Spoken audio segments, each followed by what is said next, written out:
حافظ یا حفیظ یا رقیب یا وکیل یا سلام، یہ عمل کی میں آپ کو اجازت دے رہا ہوں، اس عمل کی میں آپ کو اجازت دے رہا ہوں۔ میں رمضان المبارک میں مجھے سحری کے وقت کچھ حضرات لینے آتے ہیں۔ سحری کے وقت میں آتا ہوں، یعنی سحری کے بعد آتا ہوں گھر سے یہاں، میں سحری کر کے میں تنہا آتا ہوں تو کچھ احباب کچھ لینے آ جاتے ہیں۔ میں ایسے تنہا آ رہا تھا تو یہاں بیری کا درخت ہے، آپ اس گلی میں جائیں نا، چھوٹے تسبیح خانے کی طرف، ہمارے دواخانے کی طرف جائیں تو بائیں طرف بیری کا درخت ہے۔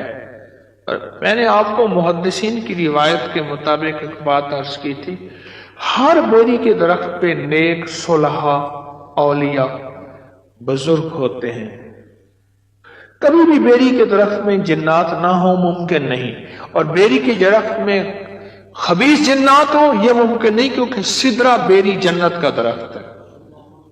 سدرہ بیری کیا ہے؟ سدرۃ المنتہی، آخری پاؤں جو ہے اس کا بیری کے جیسے بکری نا کھڑی ہو کے پتے کھاتی ہے، اتنا بڑا گدھا۔ ایسے میں نے دیکھا تو میں نے پڑھا یا حافظ ہو یا حفیظ ہو یا رقیب ہو یا وکیل ہو یا سلام، وہ ایسے چھوٹا ہو گیا، بالکل چھوٹا ہو گیا۔ اور چھوٹا کتنا بڑا ہو گیا؟ جیسے بالکل چھوٹا سا نا بکری کا بچہ یا اس سے تھوڑا سا بڑا، اور ایسے کہنے لگا کہ اس وظیفے نے آپ کی حفاظت کی، لیکن میں بھی آپ کا محافظ ہوں، میں آپ کو صرف بتانا چاہ رہا ہوں۔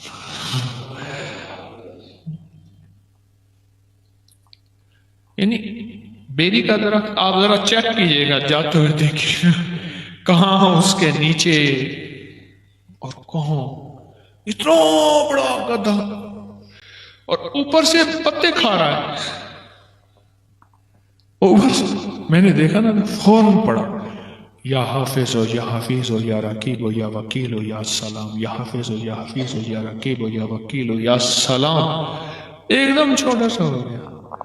کہنے لگا آپ کی اس پتوں نے، اس پڑھنے نے آپ کی حفاظت کی، ویسے میں آپ کا محافظ ہوں۔ اس کے اندر طاقت ہے، تاثیر ہے اور بہت کمال ہے۔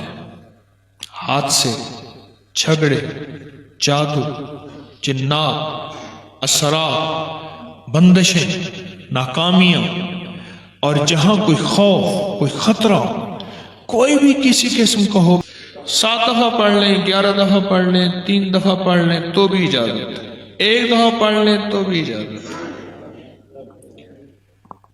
7 دفعہ، 3 دفعہ، 7 دفعہ، 11 دفعہ، ایک تسبیح اس کو پڑھ لیں۔